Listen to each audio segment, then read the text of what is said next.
everybody, in today's video I'm going to discuss the pros and cons of downsizing your home to a smaller home. And you might be thinking of doing this if you're considering retiring soon, or if you're in that pre-retirement where you're 5 or 6 years away from retirement, or maybe your children have grown and left the nest and now you are an empty nester. Now this video is a repurposing of a video I posted on my other YouTube channel a couple of years ago, but I came across it and I thought, wow, this is still relevant today, so I am going to just update it and share with you the thoughts on the pros and cons of downsizing your home.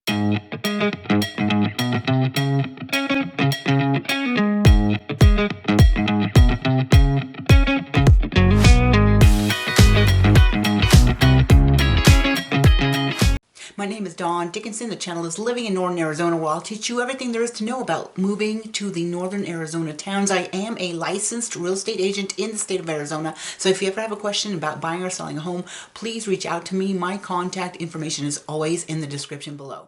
So before I begin, I want to let you know I am a realtor in the state of Arizona, and so for me, it would be very favorable if you would like to downsize, and if I would get to list your house for sale, that would be a benefit to me and to my business. But I'm not going to even go there in this video. I want to talk about the benefits, and at the very last thing on this list, I'm going to talk about the reason why most people aren't, or why many people aren't downsizing right now. So stay tuned to the end, because I'm giving you the pros and cons. I'm going to give you both sides so you can make a decision if downsizing might be right for you. So the number one pro to downsizing is to lower your monthly costs, which is probably the number one reason that people would do it. You're going to lower your mortgage, or at least that is the intention, right? To lower your mortgage. But in addition to lowering your mortgage, you might not have a mortgage, but you might want to lower the other costs, which would be like your utility costs, your insurance costs, your maintenance costs, like housekeeping and landscaping, and other costs that are associated with maintaining a bigger home. So lowering your monthly costs is the number one reason that people will be downsizing. So the number two is that you might have some leftover cash from the sale of your home to put towards your retirement income. So say you have a $500,000 house and that you sell that and move into a $300,000 smaller house, you might have $200,000 net left over, and you could put that towards your retirement account, or to do other things that you might want, because you don't need the big 4-bedroom house that you raised your children in. So having the leftover lump of cash after downsizing is another reason that people might want to move to a smaller home. Now, number three reason to downsize is that's easier to clean and maintain a smaller sized house. If you are washing a floor, for instance, that's probably the worst, most taxing job in the housekeeping list. You have more surface area to wash. You might go from 3 bathrooms to 2 bathrooms, so having only 2 toilets to clean, that certainly makes downsizing attractive. And if you downsize to something like a condo or a townhouse, you no longer have any outside lawn to maintain, and that is pretty attractive as well. So having less maintenance on a smaller home is another reason that people want to sell their homes and buy a smaller one. So number 4 is lower property tax. So I'm going to give you an example, a real life example. I have a pretty standard American size house as my main house in Sedona, Arizona, and my property taxes are about $2,500 a year, maybe pushing $3,000 a year. But for my small vacation home, my condo in Chandler, it's $500 a year for property tax. Can't imagine that. Every time I see that tax bill, I'm like, wow, you know, this is like 1/5 of the other house to have a smaller place. So to reduce that property tax bill, I hate paying taxes. So if I can do that, reduce the property tax bill, that makes me very happy, and that's another incentive for you to downsize. So number 5, say you're downsizing and moving into a age-restricted area, so you kind of have the double whammy benefit that you're also in a smaller house with the other benefits of the lower cost, lower maintenance, but now you're in a community where you're living with people that are your own age, so you might have neighbors that you have more in common with. And also some of the retirement communities have all sorts of activities. They'll have a clubhouse where they'll have, water aerobics, and they'll have the Thanksgiving banquet, and they'll have classes, art classes. So living in a retirement community and downsizing at the same time, that might be another motivation for you to move into a smaller home. Now, number 6 is maybe not moving into a smaller home, but a smaller home or a home that does not have a staircase. So I have a friend recently, her husband fell down the stairs and broke his back and shoulder and ribs, and a lot of damage, being in the hospital for over a month and rehab. Just the trip hazard of the stairs and just the exhaustion of having to climb your stairs 400 times a day. I did have a 2-story house for many years. You go to do laundry, you have to go up and down with a huge laundry basket. That in itself is a trip hazard, right? You're walking down the stairs and you got this basket of laundry that you're carrying. Or you're going down the stairs and the dogs have to race down the stairs to beat you to the bottom and they trip you. So the safety of not having a staircase is another reason that is attractive to possibly downsizing your home. Okay, so the number 7 benefit to downsizing is it might force you to get rid of clutter and unnecessary stuff and just get rid of things that you would probably just look at and keep for your whole life because you have room for it, but now you're in a smaller house, you have to get rid of all of that stuff, your old, Coca-Cola can collection or something that's up there collecting dust, all these clothes that you might have that you don't wear, you could downsize those, give them to charity, that kind of thing. So it might force you to get rid of stuff. I know as a former artist, I probably had an entire bedroom with the closets loaded with just art supplies. So that forced me, when I was getting a smaller place, to just look through and get rid of some of the art supplies that I didn't need, keep it down. I actually reduced my art hobby from different media. I used to do colored pencil and paint and acrylics and watercolor, so I've kind of pretty much downsized my art habit to only doing colored pencils, for instance. So it forces you to declutter where you might not declutter if you stayed in your American standard size home. Okay, number 8 is there may be less stress associated with taking care of a bigger home. Less stress with the worrying about the bills, less stress like who's going to mow the lawn this week, less stress in general, and that itself, anything that we could do to reduce our stress level as we get older is great, because stress, we know, is not good for your health, not good for your heart. And so if you could get rid of some of the bills, some of the chores, just reducing the stress could be a good motivation to downsize. Okay, number 9 is my last pro for downsizing, but this is a good pro because maybe now you're going to be in a better location for retirement. So I'm going to give you an example. I lived in Phoenix my entire life. Phoenix is great when you're working at a corporate job, when you're raising children, because there's so many things for them to do. But now that I'm older, I ended up moving to Sedona, Arizona, because that's a better place for me to live when I'm retired. Now, I'm not retired yet, but that was the thought behind moving to Sedona, that I would like to maybe in 5-10 years retire. And where do I want to be? Do I still want to be in crowded Phoenix when I retire, or would I rather be in a place like Sedona? Of course, the downside with me moving to Sedona, right, is that a lot of my friends and my family are still in Phoenix, so it's hard to cut the tie. That's kind of why I have the vacation house in Chandler, the condo, because then I could go there and see my kids, because I thought my kids would come visit me, and they don't very often. So that's another of the negative to downsizing if you're moving to a different area. But the fact that you could do a double whammy, you could reduce your expenses and move into an area that you would really like to be when you're in retirement, that could be another reason towards the downsizing decision.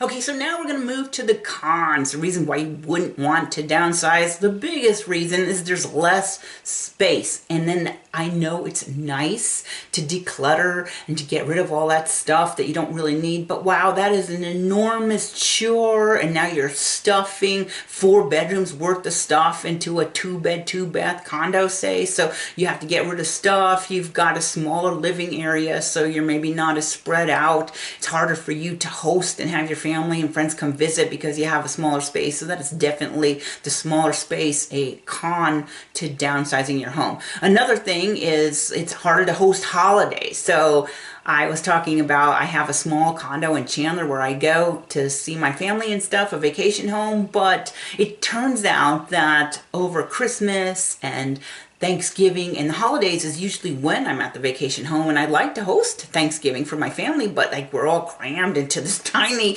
800 square foot of space, and so for me to have more than 4 people over for Thanksgiving is very tough. So hosting events, if you love to throw parties and stuff, that is a big downsize, the big negative to the downsizing. And then number 3 is there's no room for guests. So if you've got your parents, or your kids visiting for the weekend, it's hard to say, oh yeah, I got an extra bedroom, because you might not have an extra bedroom, or your extra bedroom might be your computer room or your recording studio, and so you can't really let them sleep there. In my case, the no room for guests is a little bit troubling because I have a disabled adult son, and I'd like to say, oh, come live with me, honey, but I don't have any room for you. And then the other thing is my daughter is about to graduate college. Maybe she could come live with me and during the transition between, undergrad and graduate school, but then it's like I hardly have any space for her. So no space for guests, no space for when your children have issues and want to move in with you. Of course, that could be good too. Maybe it's a deterrent. You don't want your children moving with you, but no space for people to host. Nobody can come stay with you during their vacation, that kind of thing. That's definitely a bit of a negative. Okay, number 4 on the negatives, you got less privacy, right? So now you got a smaller space. If you're living there with a spouse, for instance, if you have a bigger home, you might have like a living room and a family room. And if he's watching football in one room, you could be on the phone with your girlfriends in the other room. But now you're all confined to the smaller space. The other thing is, like, for instance, I talk about having a condo in Chandler. It's like super close to the neighbors. Like if the neighbors actually, it's a nice day and they've got their screen door open and I'm sitting on my patio, I can hear their whole conversation. And then my dogs run out and bark at them. Or anytime somebody walks through, because I'm in a congested multifamily unit and people are walking through all the time, and I have the window open, the dogs run to the window, rah, rah, rah, rah, because you've got no privacy anymore because you're in this little crowded area. So that can be a problem, the less privacy that will come when you downsize your place. Another thing, this is a big thing, is if you have lived in your house your whole life and say you've raised your children there, say you're a widow and you live there with your husband and now you're thinking of downsizing, you have to let go emotionally to that home that you have all these fond memories with, and that can be very tough. Now, I've moved many times over my life, so it's not as hard for me to let go, but I do sometimes look back and like, oh, I wish I still had that house. Sometimes I'm like tempted when I go back to Phoenix to visit to like drive past one of the old houses that I used to own, like, oh, I wish I had that house, but I don't want to do that because that might make me upset. But the letting go, that can be a big deterrent to downsizing too. The emotional, woo, it's kind of tough sometimes. Okay, but right now I'm going to get to number 6. So number 6 is the biggest reason why many people are not downsizing today, where they may have 3 or 4 years ago, and that is because of 2 reasons. One is that home prices have gotten really high.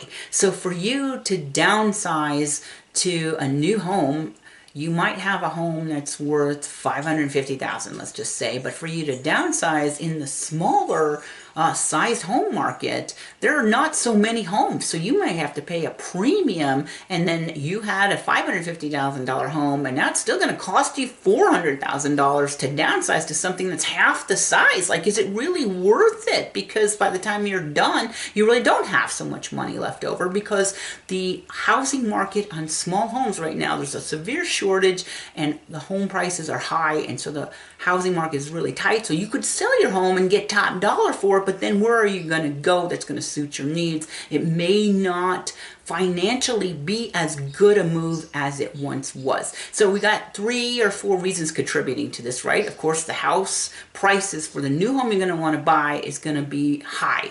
And then you have interest rates that are super high. So if you have to have a mortgage, say, in my case, I have a decent house in Sedona, but sometimes I thought, well, maybe I should just sell my house in Sedona and get a townhouse and get a smaller home and less cost, right? But so say my house in Sedona is worth $50,000 and I have 2.9% interest rate on this house, but say I wanted to buy the $450,000 townhouse, because that's about what a townhouse would cost. That's reasonable. So by the time I sell my house and now I take out a loan, and my mortgage payment actually might be higher in a smaller house, or just barely a little bit more. So what is the incentive to do that? So that's why many people aren't selling their smaller homes, and that's why the housing market is so tight. You keep on hearing there's a shortage of inventory. That's why I have a very nice average American size home that I could consider downsizing,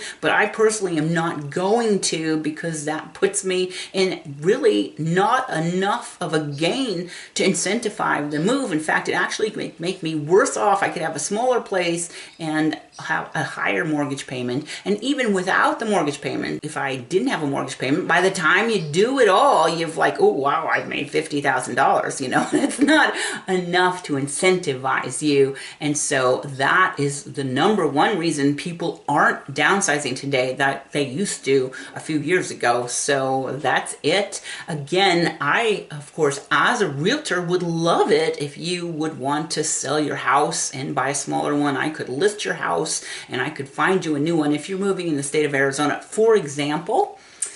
It would be great for business, but I want you guys to do what's best for you financially, emotionally, and what's going to fit your lifestyle the best. So that's why I want to be honest and tell you those reasons. And then the number 6 is that it might not be the financial advantage that you thought it would be or that it used to be. That's the biggest reason weighing on heavies everyone's mind. So I wanted to share that with you. So my name's Dawn Dickinson. I hope you enjoyed the video. If you do, please give me a thumbs up. Please consider subscribing. I post these types of videos every single week where I talk about topics that are relative to us baby boomers and people even older than us. I hope you enjoyed the video, and I hope to see you back here again next week.